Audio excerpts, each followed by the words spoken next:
The most significant piece of evidence that we have in this entire ancient astronaut puzzle is Puma Punku in the highland of Bolivia. For decades, archaeologists have argued over how the impossible stones of Puma Punku were built, carved by hand, shaped by gods, or something else entirely. Archaeologists are baffled by what Puma Punku was, how it looked, and what the purpose of this enormous structure would have been. Now, with cutting-edge 3D scans and microscopic analysis, the mystery has cracked open. What researchers discovered hiding inside those blocks is forcing experts to question centuries of assumptions. We have had some circumstantial dating, but we have been unable to date the stones of Puma Punku themselves. They could be thousands, if not hundreds of thousands of years old. We don't know. And it might prove that 1,500 years ago, someone in the Andes knew how to make stone flow. These are the mysterious ruins of Puma Punku, nearly 13,000 feet in the Altiplano of Bolivia. The enigma of Puma Punku. In the highlands of Bolivia, 12,000 feet above sea level, lies Puma Punku, where stone blocks weighing over 100 tons fit together with joints so precise that measurements show gaps of less than 1 millimeter, even after 1,500 years. Archaeologists measuring the joints between these blocks found something extraordinary. Archaeologists are baffled by what Puma Punku was, how it looked, and what the purpose of this enormous structure would have been. The seams are so tight that, as local lore claims, not even a razor blade could fit between them. It sounds like a myth, but those who have stood before the stones know otherwise. These joins are astonishingly smooth, consistent, and nearly seamless, even after 1,500 years of weathering, earthquakes, and erosion. What makes this precision even more remarkable is what happened next. Yet, the site we see today is only a fragment of what once was. Puma Punku is so unique in the way that it was constructed and shaped and positioned that it is the most intriguing ancient site on the planet. In the late 19th century, Puma Punku suffered one of the worst acts of archaeological destruction in South America. When railway expansion reached the Bolivian Altiplano, dynamite crews and stone scavengers descended upon the ancient platform. Massive slabs were blasted apart, dragged away, and repurposed as ballast for train tracks and bridge foundations. Eyewitness accounts from that era describe the chaos. Men with hammers prying apart the fitted stones, carved surfaces shattered for convenience, entire sections of the monument dismantled for industrial use. What had survived millennia of natural decay was nearly undone in just a few decades of human progress. The once ordered platform became a field of scattered fragments, the architectural logic of its layout lost to time. Even today, archaeologists struggle to determine the original placement of many blocks. In the highlands of Bolivia, Puma Punku, some of these blocks are over 40 to 50 tons each. What can you tell us about this? Some still half buried, others flipped or broken beyond recognition. But destruction didn't erase the mystery. Even in disarray, Puma Punku radiates precision. The H-blocks still display crisp right angles, evenly spaced slots, and parallel grooves, features that seem far beyond the capability of the bronze and stone tools known to the Tiwanaku culture. This contradiction has sparked endless debate. Were these blocks carved, or could something more unusual be at play? Local Aymara oral traditions preserve a haunting story that the builders once worked with stones that flowed like water, soft enough to mold by hand before hardening into their final form. There actually are ancient Incan legends that suggest that they had the capability of softening the stone. For generations, villagers repeated that tale, that the stones of Puma Punku were poured, not carved. To some, it's only a metaphor born of awe. To others, it hints at a lost process, a forgotten science that blurred the line between geology and art. And so, the question endures. How did a civilization more than 15 centuries ago create joins so exact, surfaces so flawless, and designs so symmetrical, all without iron, steel, or modern machinery? Whatever the answer, It remains locked within the fractured blocks that still guard this windswept plateau, waiting for the world to listen again. Engineering marvel. Puma Punku is more than a collection of ancient stones. It's a study in precision that still humbles modern engineers. When researchers first examined the site in detail, they realized that each block wasn't a random piece of rubble. It was part of a highly organized system, a three-dimensional blueprint built on repetition, geometry, and balance. The most recognizable of these stones are the H-shaped andesite blocks, hundreds of them, carved with mathematical precision. The so-called H blocks are in fact shaped like dovetails, where there were clear deviations. Each one features notches, grooves, and projections cut so evenly that they could interlock like puzzle pieces. These weren't mere decorations. They were functional joints, designed to connect adjoining stones and distribute weight evenly through the structure. Archaeologists believe this interlocking design allowed the platform to resist both time and nature. Even after 15 centuries of earthquakes, flooding, and human disturbance, many of the joints still hold perfectly together. The precision is so extreme that the gaps between stones measure less than a millimeter, tighter than many modern concrete seams. Modern engineers studying the site have noted something astonishing. The builders of Puma Punku worked with tolerances that rival machine-made components. Right angles are consistent across all block faces. Parallel slots maintain uniform depth, and recessed grooves align in perfect symmetry. In some cases, the level of regularity matches what we achieve today using digital cutting equipment. Beneath the visible ruins lies another layer of genius, a hidden foundation system that anchors the structure to the bedrock. Excavations reveal enormous sandstone slabs, some weighing over 100 tons. Measuring up to 26 feet long and weighing more than 100 tons each. Carefully laid in leveled trenches. These foundation stones weren't simply stacked, they were fitted together using tongue-and-groove joints and keyed blocks that locked in place like the teeth of gears. This distributed the load across the entire base, preventing slippage or collapse during seismic shifts. Such techniques were perfectly suited to the Altiplano, a region prone to earthquakes and seasonal flooding. The builders clearly understood how to make stone behave like a flexible system, rigid in strength but adaptive to movement. Another remarkable feature of Puma Punku's design is the use of metal clamps. Archaeologists have discovered narrow channels between adjacent blocks, where bronze eye-shaped staples once held the stones together. These clamps were cast on site using a molten copper-tin alloy and poured into precisely carved sockets. Once cooled, the clamps were hammered flat to secure the blocks permanently.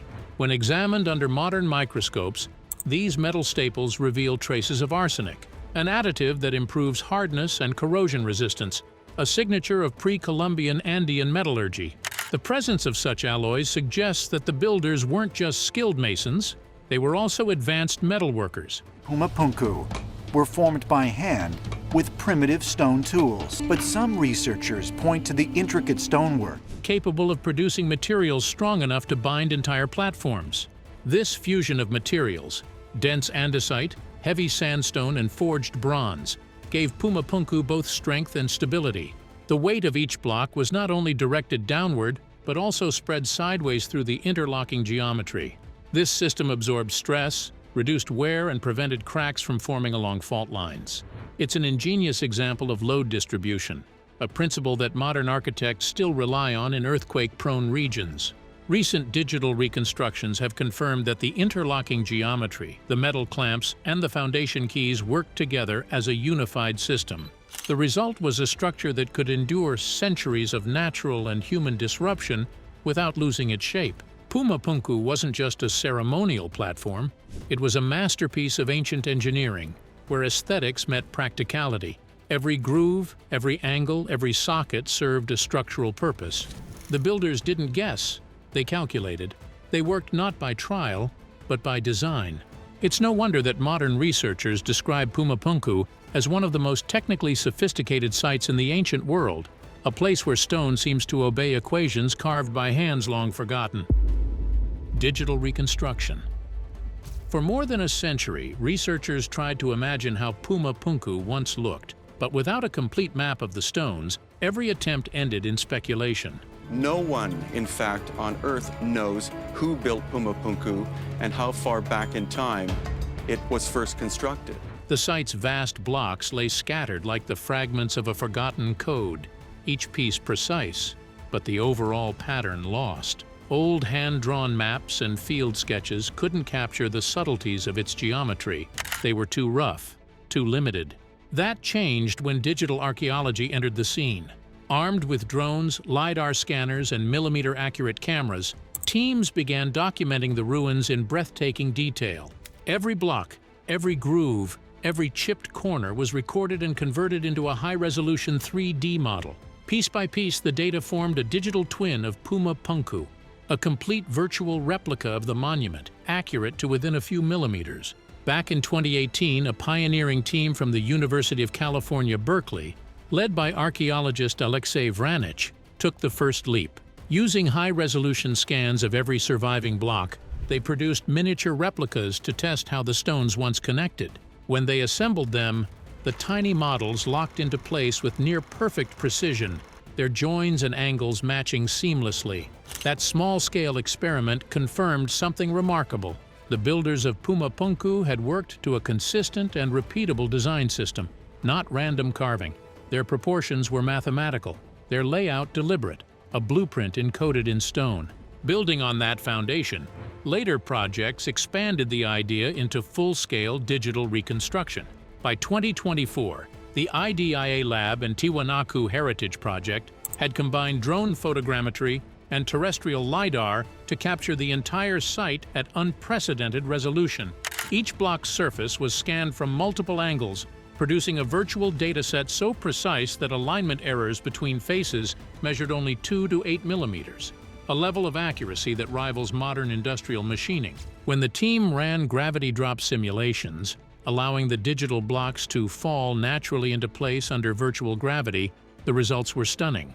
The pieces settled into stable, interlocking positions, exactly as they would have in their original structure 15 centuries ago.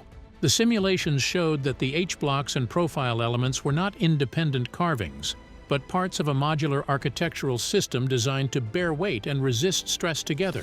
Researchers didn't stop there. Using machine learning algorithms, they analyzed the scanned models for recurring shapes and dimensions.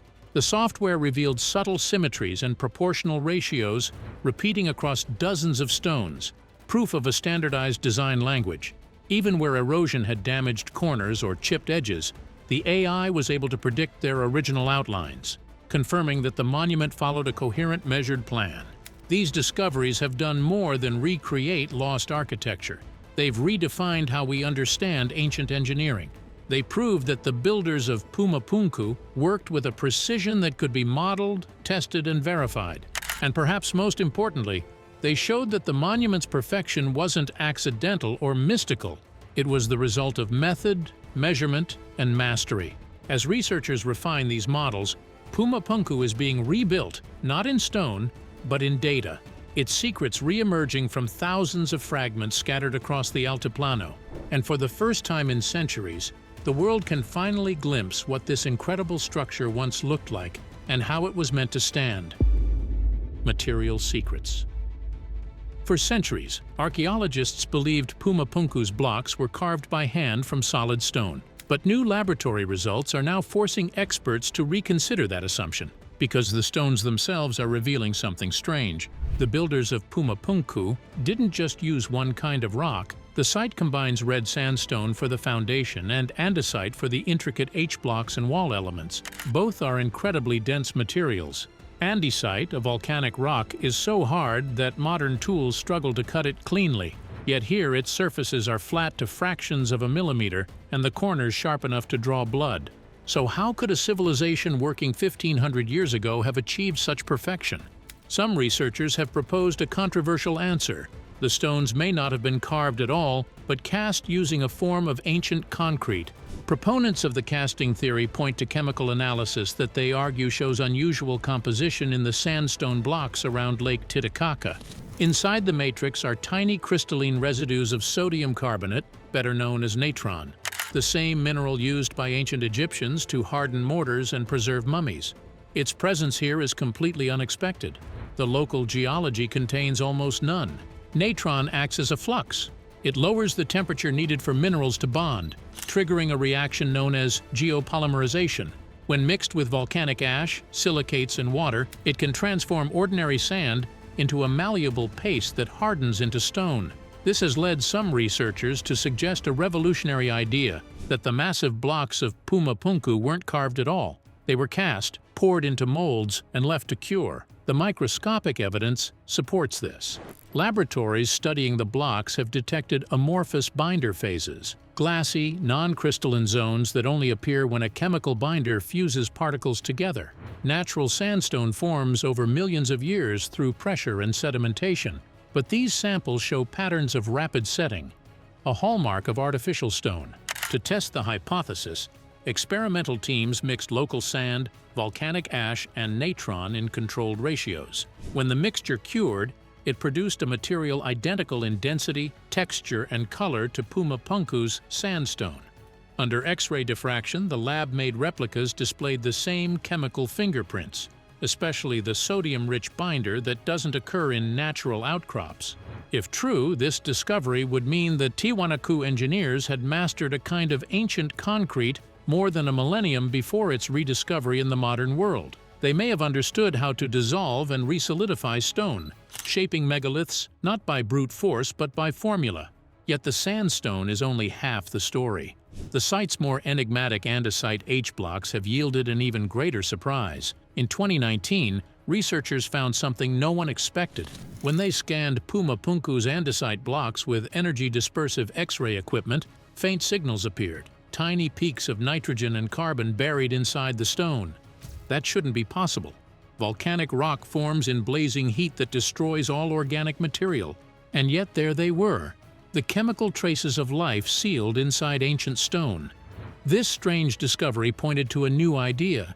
The builders might have used an organo-mineral mixture, a blend of volcanic ash, water, and natural substances like plant extracts or animal oils, to create a soft, moldable material that later hardened into rock. If that's true, these stones weren't just carved, they were crafted by hand and chemistry working together. The idea may sound radical, but it's backed by decades of research from Dr. Joseph Davidovits, founder of the Geopolymer Institute in France.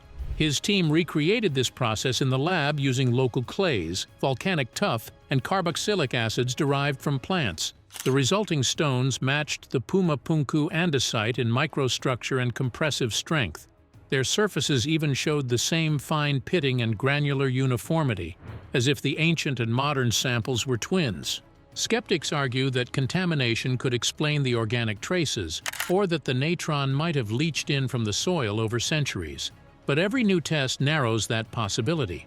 No natural andesite from the surrounding quarries exhibits these features, and the consistent chemical ratios across multiple samples are difficult to dismiss as coincidence. If the casting hypothesis proves true, it changes everything we thought we knew about ancient engineering in the Andes. It would mean that long before steel tools or industrial furnaces, the builders of Tiwanaku understood materials science at a molecular level, creating synthetic rock to achieve shapes impossible by carving alone. Whether carved or cast, Puma Punku's perfection now tells a new story, one not of alien intervention or lost magic, but of human ingenuity so advanced it borders on the miraculous. And as the tests continue, the stones themselves may soon confirm that the people who built this place didn't just move mountains, they learned how to make them. Scientific debate. Even with all this new data, the mystery of Puma Punku isn't solved. It's only becoming sharper. The more evidence researchers uncover, the more divided the scientific community grows. To make sense of the conflicting findings, archaeologists have developed a tiered rubric for testing the cast stone hypothesis. The first tier is visual evidence, the kind anyone can see. Razor-thin joints, mirror-smooth surfaces, and the absence of visible tool marks. These alone don't prove casting, but they raise the question: how could such perfection be achieved using only hammerstones and bronze chisels? The second tier is compositional evidence, the realm of microscopes and spectroscopy. Here, scientists look for chemical anomalies that distinguish natural rock from artificial stone. sodium-rich binders, amorphous phases, or traces of organic compounds that shouldn't survive in volcanic material. Each microscopic scan, each energy dispersive spectrum, adds another piece to the puzzle. But the final and most demanding tier is replication, the gold standard of science. To pass it, any claim must be independently reproduced under controlled conditions. That's why, as of 2025, a massive blind multi-laboratory test is now underway. The process is designed to eliminate bias completely. If multiple labs detect the same organic signatures and the radiocarbon results align with Puma Punku's known construction window between AD 500 and 600, then the casting hypothesis would pass its toughest test yet. It would mean the builders of Tiwanaku were creating synthetic stone at a scale never before documented in the ancient world. Of course, the debate remains fierce.